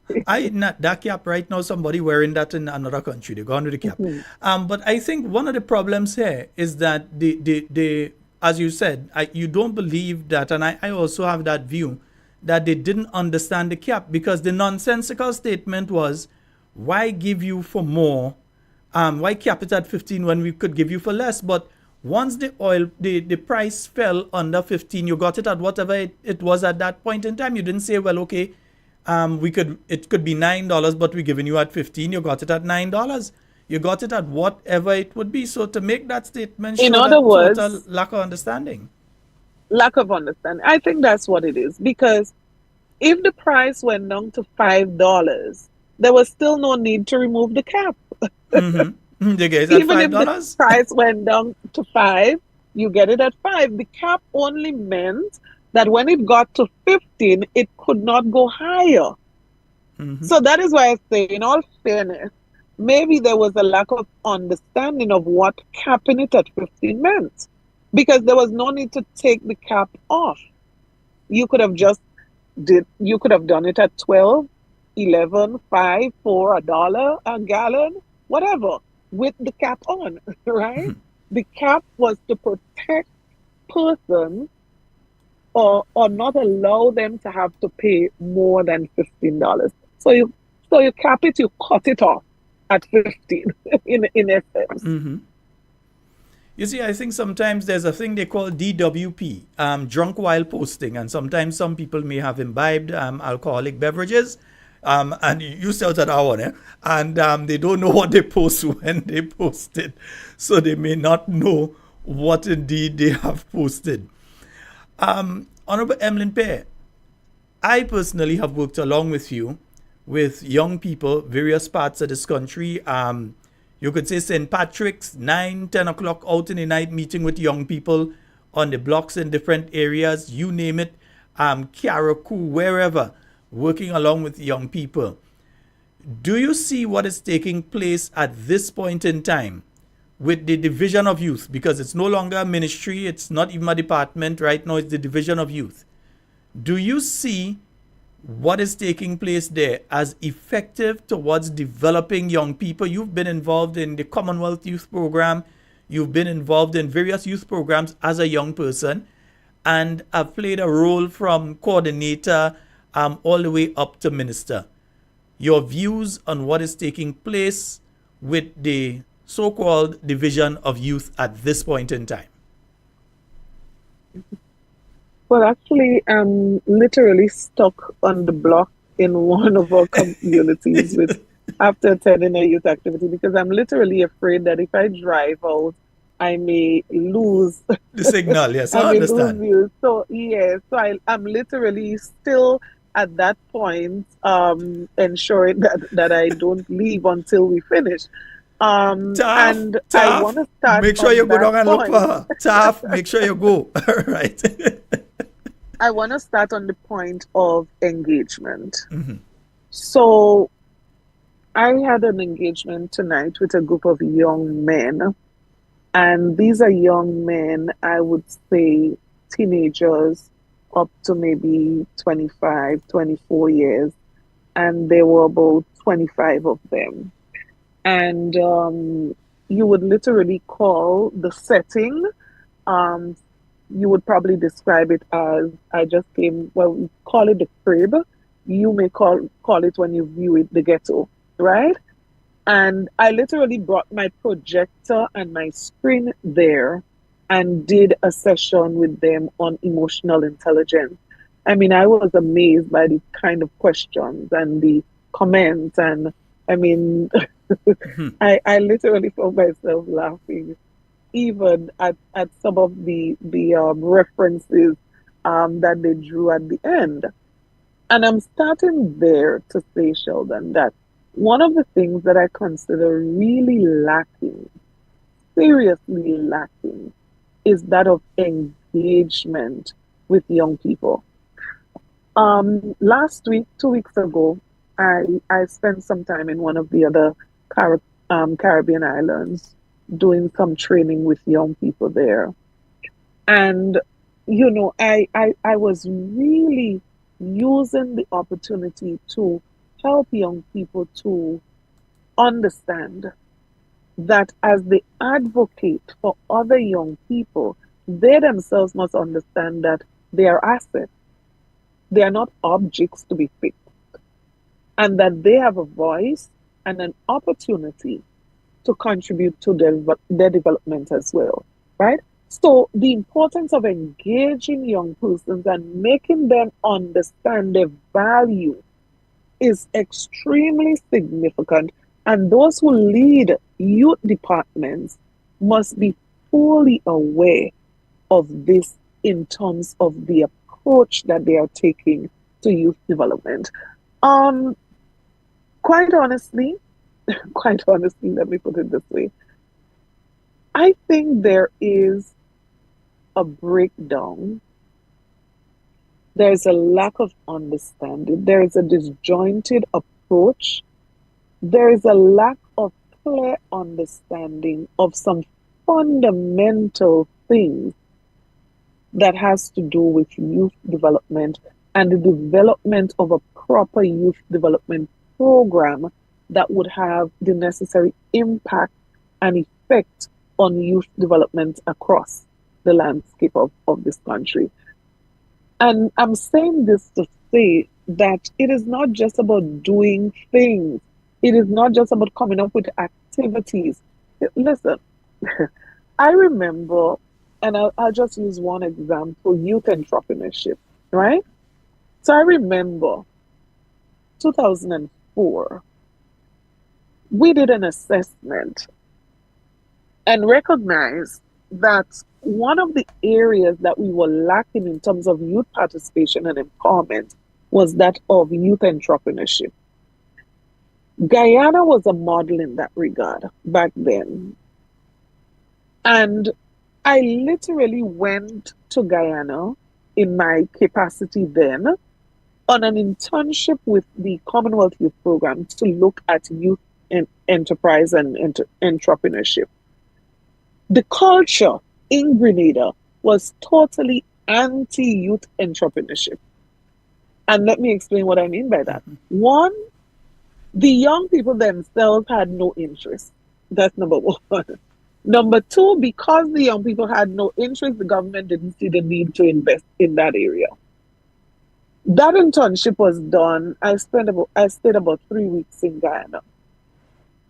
On return from Guyana, with the support of the Commonwealth Youth Program, as a matter of fact, someone came down from Guyana to offer technical support. And we engaged the GDB, and I want to emphasize the GDB here because we need to be doing more of that, right? As opposed to some of the other things that they're doing currently, right? So if a minister of government can get a loan, 1.5 million, 2 million, whatever the number of millions, I would want to appeal that we give far more importance, place far more importance on the financial support for young people trying to access financial resources through the Grenada Development Bank, right?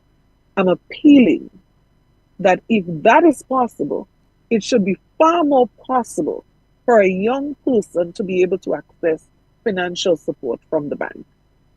So we approached the GDB, and there was a MOU, I'm sure you remember that was signed between the Grenada Development Bank and the Ministry of Youth to begin the process of developing a culture. And throughout Grenada, we went speaking to young people about changing that mindset of having to be employed with somebody and put yourself in a position where you can now employ somebody.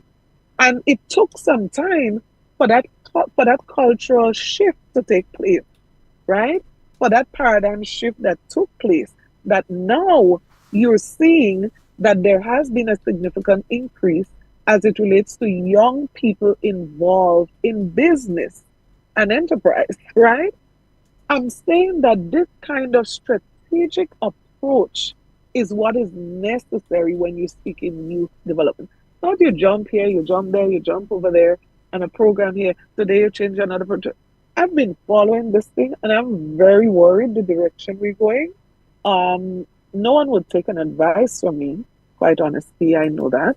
No one would take an advice from other people who may want to offer an advice. But I would just advise the government publicly. So I don't know, maybe if they hear it publicly, maybe somebody might just be listening and may want to consider this. Number one, I believe it's an opportune time for the government to initiate a serious review of the national youth policy, right? Number one. In doing that, engagement of young people throughout in this process, that we can prioritize the next 3 years, the next 5 years, whatever, where are we going? Number two, we need to take this approach out from central and get into communities in a more structured way with a team of persons that are respected and that young people find it very easy to engage with. And you hear from them what is it that they would want, and you guide them, as opposed to you developing the program in the ministry and then going out to them and telling them that this is what is going to be happening. So you take the reverse approach. I really do believe that there's an urgent need for restructuring, a reorganizing, redirecting of the Ministry of Youth, the Department of Youth, the Division of Youth, whatever it is. And I would be more than happy to offer free advice in that regard, quite honestly. And I'm very certain that there are many other persons they don't have to pay you from also willing to do that. They don't have to pay you from Lotto like other people. They wouldn't have to do that. You wouldn't have to be paid from Lotto to advise. You would do it for free. I'm just Absolutely checking. no cost at all. Absolutely no cost. I'm very concerned about the direction and some of the things I'm observing, which kind of tells me that there isn't a full understanding of some things. And I really want to suggest that we review the direction we are going in that regard. When it comes to some of the things that we're seeing developing with our young people, There are some behaviors that are coming out of the schools with not just the Form 5 students and the Form 4 students, but even some of the Form 1 students, some behaviors that we're seeing coming out of the schools. Yes, it means that there's also something taking place in the homes and the communities. We understand that aspect of it. But there's something taking place with the young people who are outside of the school system as well. You've had 2022, no program to take in these young people that are leaving the school system, or so to provide an opportunity they could leave and say, well, okay, I'm going to spend 6 months, 1 year, 2 years in this program, gain the training, and then move to something else. I can remember, for instance, that with the Imani program, that in one of the sessions at the Grenada Trade Center, you made a call for young people who were interested, male and female, who were interested in being nurses. Several people stepped forward. I'm always proud when I see some of them passing in white today. I'm always proud when I recognize one of them is posting and they're working with a hospital in the UK or the US or wherever. But that they were able to develop themselves and they came through the same Imani program that people have tried to turn into a bad word. I'm always proud of that. What would you advise government additionally to do to stem some of the problems? Because we're seeing it. We've seen it before. It was addressed. But we're seeing it starting to come up again. And it seems as though the Ministry of Youth has been neutered. They're unable to move forward and do anything in relation to this particular issue. Like they're stuck in concrete. And we know that they have capable staff inside there. We've worked with them before. So we know that there are capable people inside there. Your advice in relation to this particular issue of some of the violence and potential violence that we're seeing with these young people and lack of opportunities outside of the economic one with the jobs, with the creation of businesses. It's interesting that you mention lack of opportunity because only recently I did a survey in one of our sister islands. I'm not going to be specific. And it was rather interesting from the data collected. One of the areas that scored highest, I was even surprised myself, was that of lack of opportunities, right? Lack of opportunities is normally when you most times don't have the resources. I don't think that's the problem with this administration. This administration has the resources, and I'm not understanding why we are not seeing a rollout of programs to engage our young people, to get them off the blocks. You know, when I passed the different villages, it became very difficult to see young people during the day engage on the block, whether it's, gambling or smoking or whatever. And this is not just me talking. Young people themselves are saying that. Now, the opposite is happening right now. The reverse. We've gone back, we regress, right, in that regard. And so what is urgently needed right now are programs that are well structured and organized that would engage young people in a positive way. So there are two types of engagement here. And you may want to say, okay, everybody you want to engage, you want to give them a permanent job. Is that practically possible? The answer is no. It's not practically possible that you could engage every young person and get them a permanent job. Let's not fool ourselves.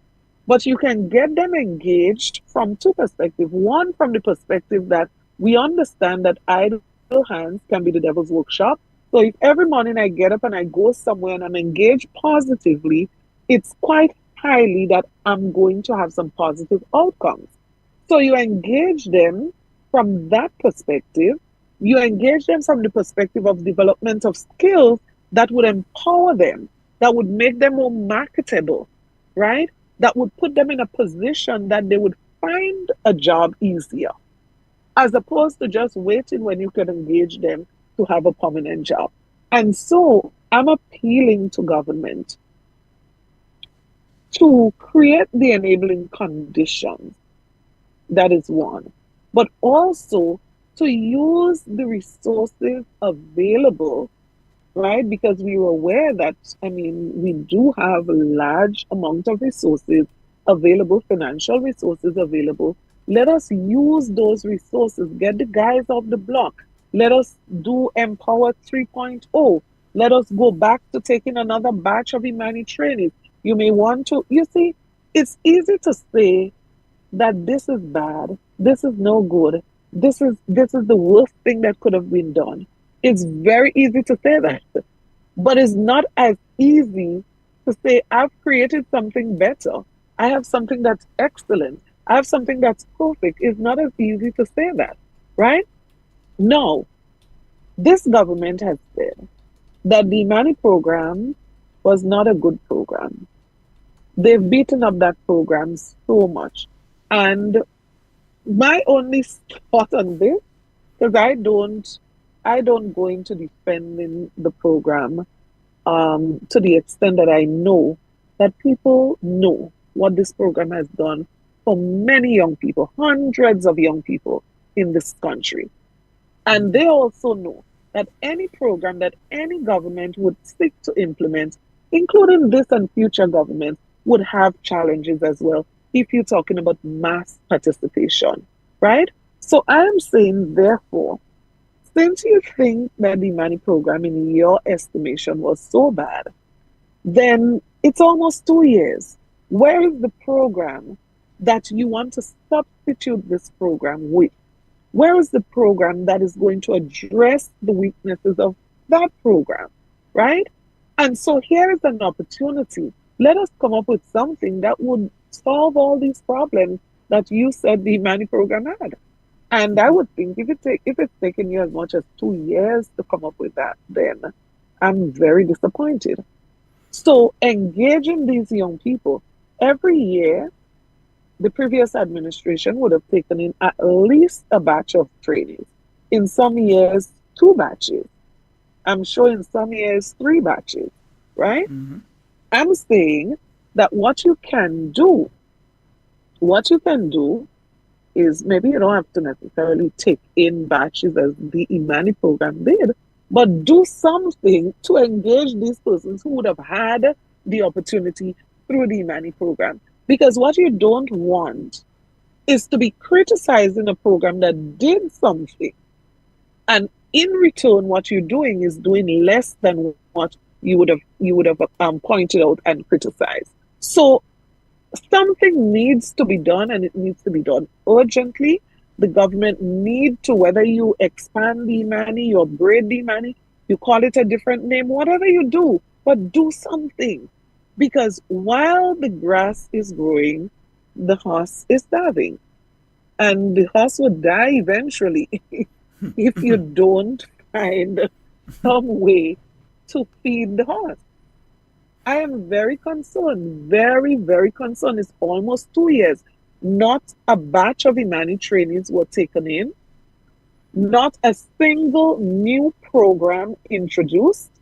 And so, what are you saying to these young people, thousands of young people who have been waiting for an opportunity?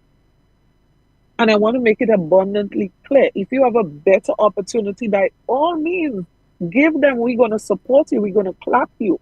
We're going to endorse you. But you cannot deny all of these thousands of young people who are used to getting an opportunity, denying them that opportunity, and still at the same time criticizing the opportunity that they had access to before. Honorable Emilin Pierre, we are quickly running out of time, but there are two things that I want to make sure that you have together for the next time that we talk. One, the numbers of young people that by this stage in the new National Party's term after coming out of opposition, the amount of young people you had under the Imani program by this point in time, I believe it would have been somewhere around 4,000 plus by this time, 2 years down. But if you can find that figure, and also the amount of teachers that were regularized during your tenure as the Minister of Education, I recognize that there's a narrative that is continually being circulated out there that this government is the one that has come in and regularizing teachers. When I know for a fact, and in fact, it started with the president of the Teachers Association at that point in time, I believe, was LL. I so accustomed calling him LL, I can't remember his proper name. Lyden Lewis. Lyden Lewis. That during his tenure, you had quite a number of teachers that were regularized, and that process continued. And the impression that's being given now is that NNP didn't regularize any teachers. You had everybody on contract. So by the next time, I'm hoping that we have those figures. Nothing could be further from the truth. Yeah. Nothing could be further from the truth. As a matter of fact, one batch of teachers regularized was as much as 200. Yeah, in one case. And all we continue to say is whatever we did, you promise you coming to do it better, to make it better. And by all means, do that. We don't want to see the government doing less than what was done before. We want to see the government build upon what was there. So when I refer to the basketball court, I'm saying the basketball court in 2024 must not be in a situation where it's worse than what it was in 2022. And I stand by that with absolutely no apology, right? So whether you post first or I post first or who posts first, I don't care. What I care about, what I'm concerned about is that the condition of the court in 2024 is worse than it was in 2022. And I'm saying, let's address that. It is the same thing for other programs. The Imani program, we know it was not perfect. But we're saying, let us not be given less opportunities in 2024 than what was given in 2022 and 2021 and 2020. Let us be increasing the opportunities, both in quantity and quality. And then we would be talking. Then we can say, well, yes, you are doing a good job. We are satisfied. You are delivering. But don't be reversing. Don't be reducing and expect us to compliment you or expect us to be quiet. That's not our role, to be quiet. Our role is to point out the areas where our people are affected. That is why they elected us, to represent them, to speak on their behalf, to point out their challenges, to make known the situation. That is why they elected us. So we are not acting out of turn. We are not being, irresponsible when we do those things. And I have no apology for speaking on behalf of the people that I was elected to represent. Of course. Honorable Emilin Pierre, we'll have to leave it off here. I know I kept you in one spot for the last hour plus. I am so extremely sorry. But I know the listeners are very, very glad that you cleared up quite a lot of things, because I'm looking at the comments. And folks, I didn't have time to go through all the comments as usual. But especially in relation to that $10,000 and in relation to a few of the areas that you addressed there, a lot of clarity came to people in relation to those issues. And we are very thankful. Any closing statements? I would just want to encourage persons to not give up. Even tonight, I was sharing with the young men, you have a responsibility to also manage your response. So even when things are bad, even when things are not working out the way you expected them to work out, our response must be such that whatever we do, whatever we say, whatever we think should be making the situation better, right? I mean, it may sound not very logical, but indeed it is possible to have hope in the worst of situation. It is possible to think positive in the worst of situation. And so no matter what the situation is, no matter what you're experiencing, no matter what your challenges are, whether it's personal or otherwise, I just want to encourage persons this evening to keep hope alive, to remain positive, to keep pushing ahead, to keep pushing forward, to continue to believe in themselves, to continue to do whatever they can to improve on the situation that they're in, to not give up. to not give up. Whatever it is, do not give up.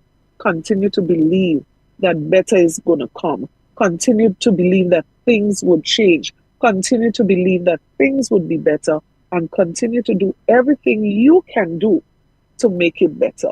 And that would be my closing encouragement to persons. As it relates to our party, the New National Party, we continue as a political organization to work on behalf of our people, to represent our people, and we continue to build our organization to better represent our people in the future.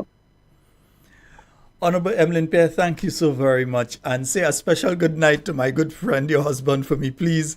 And of course, to the children. On behalf of the entire Talking Points family, we thank you so very much for being here with us. Thank you, and good night to all of your viewers and your listeners. All right.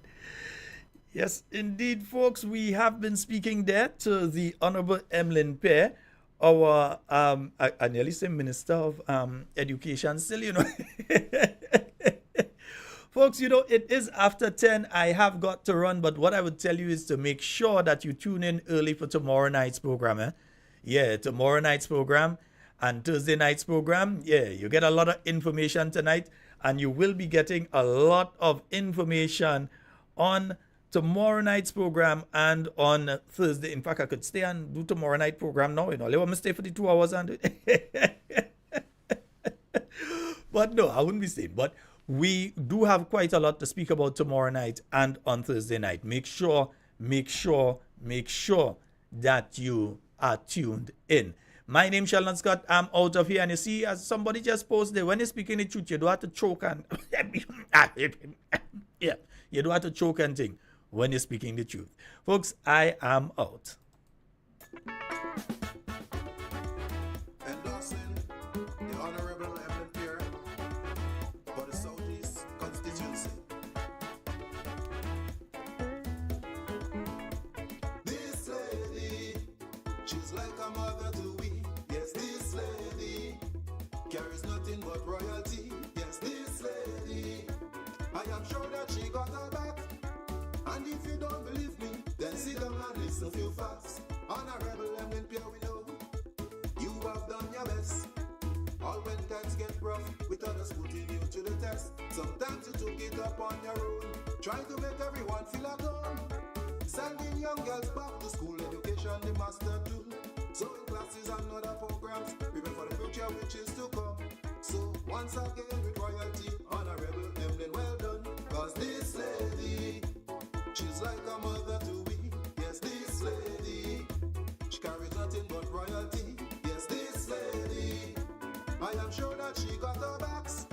And if you don't believe me, then sit down and listen to facts. You can see her in the communities, mixing and having fun, playing with the children, skipping rope and bouncing ball, visiting children in the school, meeting farmers out on their farms, helping mothers with the seed program. Every child get the chance to learn.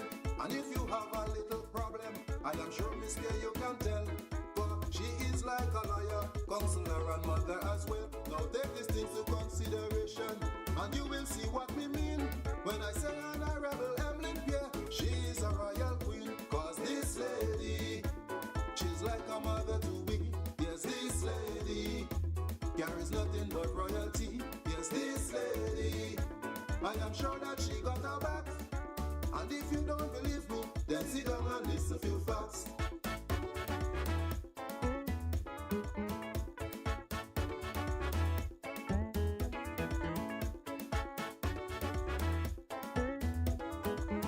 Now still I've got some more I can tell, cause she loved the elderly as well. And I know from them she'll never part, do the closest thing to her heart. Always willing to listen to people. Oh yeah, she got a listening ear. That's why we can boast today and say we know that she really